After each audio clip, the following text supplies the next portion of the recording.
જૂનાગઢથી સમાચાર ગ્રામ પંચાયતની ચૂંટણી માટે મતદાન ચાલુ છે। જિલ્લાના 6 તાલુકાની 73 ગ્રામ પંચાયતની ચૂંટણી માટે મતદાન કરવામાં આવી રહ્યું છે। 70 સરપંચ 317 વોર્ડના સભ્યોની બેઠક માટે મતદાન પ્રક્રિયા ચાલુ છે। 177 મતદાન મથક પર 1093 પોલિંગ સ્ટાફ ફરજ પર તૈનાત છે। મતદાન માટે 349 પોલીસ જવાનો બંદોબસ્તમાં ગોઠવાયા છે।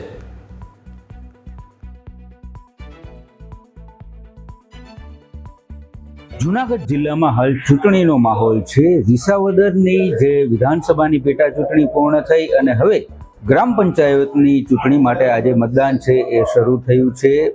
આપણે જે જૂનાગઢની જે લુસાડા ગ્રામ પંચાયત માટેની જે ચૂંટણી માટે મતદાન થઈ રહ્યું છે એમના આ દ્રશ્યો છે। જે જૂનાગઢ જિલ્લાના 6 તાલુકાની 73 ગ્રામ પંચાયતની ચૂંટણી માટે આજે મતદાન થઈ રહ્યું છે, જેમાં 70 સરપંચ અને 317 સભ્યોની બેઠક માટે મતદાન યોજાઈ રહ્યું છે। 177 જેટલા કુલ મતદાન મથકો પર 1093 પોલિંગ સ્ટાફ છે એ ફરજ બજાવી રહ્યો છે।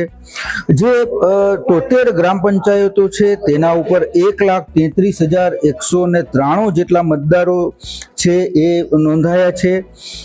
જિલ્લામાં અત્યાર સુધીમાં જે કુલ 11 જેટલી ગ્રામ પંચાયત છે એ સમરસ જાહેર થઈ છે અને 3 જેટલા સરપંચ છે એ બિનહરીફ થયા છે।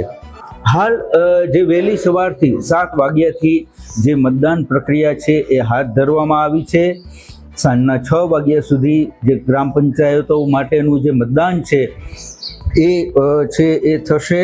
ચુસ્ત પોલીસ બંદોબસ્ત વચ્ચે મતદાન છે એ થઈ રહ્યું છે અને શાંતિપૂર્ણ માહોલમાં ગ્રામ પંચાયતો માટેનું જે મતદાન છે એ થઈ રહ્યું છે અને કહી શકાય કે વહેલી સવારથી જ મતદારો છે એ મતદાન મથક પહોંચી રહ્યા છે અને ગ્રામ પંચાયતોની ચૂંટણીને લઈને પણ મતદારોમાં એક ઉત્સાહનો માહોલ છે એ જોવા મળી રહ્યો છે।